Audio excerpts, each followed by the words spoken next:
एक कारण के ज्ञान द्वारा कार्य समूह का ज्ञान।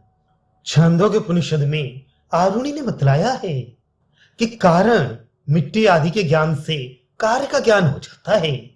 शंका, परंतु मिट्टी स्वर्ण आदि पारमार्थिक कारण के ज्ञान हो जाने से उससे भिन्न स्वभाव घट आदि रूप कार्य आदि का ज्ञान कैसे संभव है?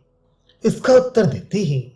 लोक दृष्टि में मिट्टी सहित अधिष्ठान भूत मिट्टी सहित घट आदि विकार आरोपित पदार्थ को कार्य कहते हैं।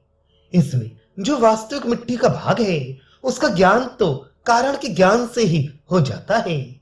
शेष जो अनृत भाग वह ज्ञातव्य नहीं है, क्योंकि उसके ज्ञान का कोई उपयोग नहीं है। तत्व ज्ञान को तो पुरुषार्थ माना गया है, अतः वह उपयोगी है। परंतु अनृत भाग अथवा विकार को जानने से कोई भी प्रयोजन सिद्ध नहीं होता। प्रश्न, कारण के ज्ञान से कार्य के मिट्टी आदि सत्य भाग का ज्ञान हो जाता है। यह कहकर तुमने दूसरे शब्दों में यह बात कही कि मिट्टी के बोध से मिट्टी का बोध होता है। इसमें नई बात क्या कही? उत्तर, ये ठीक है, इस कथन में कोई भी नई बात नहीं है। घट आदि कार्यों में वास्तव अंश कारण रूप से विद्यमान है।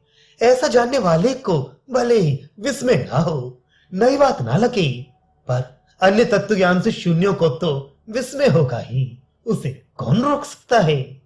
आरंभी अर्थात समवायी, असमवायी और निमित्त कारणों से भिन्न कार्य की उत्पत्ति मानने वाले, परिणामी अर्थात पूर्व रूप त्याग कर रूपांतर प्राप्ति रूपी परिणाम को मानने वाले, तथा लौकिक केवल मात्र लोक व्यवहार में मस्त जनों को एक कारण के ज्ञान से अनेक कार्यों का ज्ञान होता है।